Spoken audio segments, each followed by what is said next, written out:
1973ರಲ್ಲಿ ಮೈಸೂರು ರಾಜ್ಯವನ್ನ ಕರ್ನಾಟಕ ಎಂದು ಅಧಿಕೃತವಾಗಿ ಮರುನಾಮಕರಣ ಮಾಡಿದಂಥವರು, ಸಾಮಾಜಿಕ ಪಿಡುಗುಗಳ ವಿರುದ್ಧ ಕಟ್ಟುನಿಟ್ಟಿನ ಕ್ರಮಗಳನ್ನು ಕೈಗೊಂಡಂಥವರು, ಬಡವರು ಮತ್ತು ಕಾರ್ಮಿಕರ ಕಲ್ಯಾಣಕ್ಕಾಗಿ ಹಲವಾರು ಜನಪರ ಯೋಜನೆಗಳನ್ನು ಜಾರಿಗೆ ತಂದವರು, ಹಿಂದುಳಿದ ವರ್ಗಗಳು ಸಾಕಷ್ಟಾಗಿದೆ. ದಯವಿಟ್ಟು ಕೊನೆ ಹಂತಕ್ಕೆ ಸೇರಿದ್ದೀರಿ. ನಾವು 5 ನಿಮಿಷದಲ್ಲಿ ನಮ್ದೆಲ್ಲ ಕಾರ್ಯಕ್ರಮ ಮುಗಿಸಿ ಮಕ್ಕಳಿಗೆಲ್ಲ ಪ್ರೈಸ್ ವಿತರಣೆ ಮಾಡೋದಕ್ಕೆ ಅವಕಾಶ ಮಾಡಿಕೊಡ್ತೀರಿ. ಈಗ ಎಲ್ಲ ಮಾನ್ಯರು ಎಲ್ಲ ಮುಖಂಡರು ಕೂಡ ದೇವರಾಜ ಅರಸು ಬಗ್ಗೆ ಸಾಕಷ್ಟು ಹೇಳಿದ್ದಾರೆ. ಪ್ರತಿ ವರ್ಷ ಕೂಡ ನಾವು ಇದೇ ಭಾಷಣ ಕೇಳ್ತೀರಿ, ಇದೇ ಜನವನ್ನು ನಾವು ಕರೆದು ಎಲ್ಲ ಇಲ್ಲಿ ಒಂದು ಫಂಕ್ಷನ್ ಮಾಡ್ತೀರಿ. ಆದರೆ ದೇವರಾಜ ಅರಸು 111ನೇ ಅವರು ಹುಟ್ಟಿದ ಹಬ್ಬ ಇವತ್ತು ನಮ್ಮ ರಂಗಮಂದಿರ, ಚೆನ್ನೈ ರಂಗಮಂದಿರದಲ್ಲಿ ಆಚರಣೆ ಮಾಡ್ತಾಯಿದ್ದೀರಿ. ಭಾಳ ಸಂತೋಷ. ಈಗ ವಿಷಯಕ್ಕೆ ಬಂದ್ಬಿಡೋಣ, ಸಮಯ ಆಗಿರೋದ್ರಿಂದ.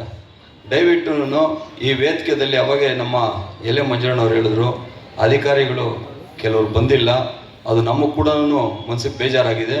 ಜಿಲ್ಲಾಧಿಕಾರಿಗಳಿಗೆ ಜ್ವರ ಬಂದಿದೆ, ಜ್ವರ ಬಂದರೆ ಬರೋಕ್ಕಾಗೋದಿಲ್ಲ, ಅವರು ಸಂದೇಶ ಕೊಟ್ಟಿದ್ದಾರೆ, ಈ ಥರ ವಿಷಯ ಕೊಟ್ಟಿದ್ದಾರೆ. ಅವ್ರು ಬಿಟ್ಟು ಬೇರೆ ಇನ್ನೂ ಎಷ್ಟು ಜನ ಡಿಸ್ಟಿಕ್ ಆಫೀಸರ್ಗಳಿದ್ದಾರೆ, ಅವರೆಲ್ಲ ಬರಬೇಕಾಗಿತ್ತು. ಇದು ದೇವರಾಜ ಅರಸು ಅವರು ಅಂದರೆ ಭಾಳ ಈ ನಮ್ಮ ಕರ್ನಾಟಕಕ್ಕೆ ಭಾಳ ಸೇವೆಯನ್ನು ಕೊಟ್ಟಿದ್ದಾರೆ.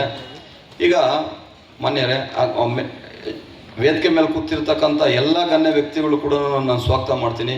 ಅದೇ ರೀತಿ ಮುಂಭಾಗದಲ್ಲಿ ವಿದ್ಯಾವಂತರು ಕೂತಿದ್ದಾರೆ, ಎಲ್ಲ ಮಾಧ್ಯಮ ಮಿತ್ರರು ಕೂತಿದ್ದಾರೆ, ಭಾಳ ಅವರು ಕೂಡ ನಾನು ಸ್ವಾಗತ ಕೋರ್ತಾ ಇದ್ದೀನಿ. ಈಗ ಕಳೆದ ಬಾರಿ ನಾವು ಇದೇ ಸ್ಟೇಜಲ್ಲಿ ಏನು 6 ತಾಲೂಕಲ್ಲಿ ಸಮುದಾಯ ಭವನ, ರಾಜೀವ್ ಗಾಂಧಿ ನಮ್ಮ ದೇವರಾಜ ಅರಸು ಭವನಗಳು 6 ತಾಲೂಕಲ್ಲಿ ಅಲ್ಲಿ ನಾವು ಸಮುದಾಯ ಭವನಗಳು ಕಟ್ಟಬೇಕು. ಬಡವರಾಗ್ಬೋದು, ಮಧ್ಯಮ ವರ್ಗದವರಾಗ್ಬೋದು, ಅವ್ರಿಗೆಲ್ಲ ಕೂಡ 6 ತಾಲೂಕಲ್ಲಿ ಕೂಡ ಕಟ್ಟಬೇಕು ಅಂತ ಹಿಂದೆ ಇದೆ DC ಗೆ ಹೇಳಿದ್ರೆ ಮಾಡಲಿಲ್ಲ.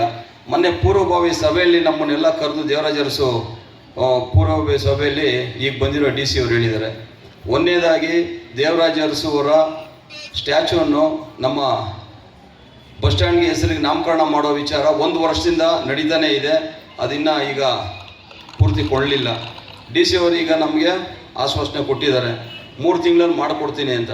ಅದೇ ರೀತಿಯಲ್ಲಿ ನಮ್ಮ ಕೋಲಾರದಲ್ಲಿ ದೇವರಾಜ ಅರಸು ಪಕ್ಕದಲ್ಲಿ ಇನ್ನೊಂದು 100ಕ್ಕೆ 120 ಖಾಲಿ ಜಾಗ ನಾವೇ ಹಿಂದೆ ಇದ್ದ ಅಧಿಕಾರಿಗಳೆಲ್ಲ ಹಿಡಿದು KS ಪುಣ್ಯಪ್ಪನವರ ಆಶೀರ್ವಾದದಲ್ಲಿ ಆ ಸೈಟನ್ನು ನಾವು ಮಾಡಿಸಿದ್ದೀರಿ.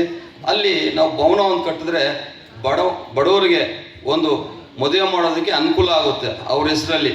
ಇಂಥ ಕಾರ್ಯಕ್ರಮಗಳನ್ನ ದೇವರಾಜ ಅರಸು ಅವ್ರ ಹೆಸರಲ್ಲಿ ನಾವು ಮಾಡಿದ್ವಿ ಆದರೆ ಆಗ ಅವರು ನಡ್ಕೊಂಬಂದ ದಾರಿಯಲ್ಲಿ ಉಪಯೋಗ ಆಗುತ್ತೆ ಜನಗಳಿಗೆ.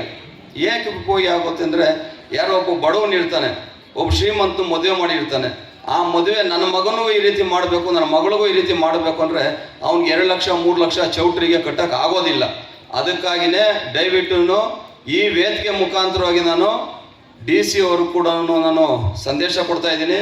ನಮ್ಗೆ 6 ತಾಲೂಕಲ್ಲಿ ಕೂಡ 6 ತಾಲೂಕಲ್ಲಿ ನಮ್ಮ ಕೋಲಾರ ತಾಲೂಕಲ್ಲಿ ನಾವೇ ಸ್ವತಃವಾಗಿ ನಾವು ಇದಕ್ಕೆ ಜಾಗವನ್ನು ತಯಾರು ಮಾಡಿ ಅದಕ್ಕೆ ಡಾಕ್ಯುಮೆಂಟ್ ಕೂಡ ತಯಾರು ಮಾಡಿದ್ದೀರಿ. ಆದಷ್ಟು ಬೇಗ ಬುದ್ಧಿ ಪೂಜೆ ಮಾಡಿಸ್ತೀನಿ ಅಂತ DC ಅವರು ಮೊನ್ನೆ ನಮಗೆ ಆಶ್ವಾಸನೆ ಕೊಟ್ಟಿದ್ದಾರೆ.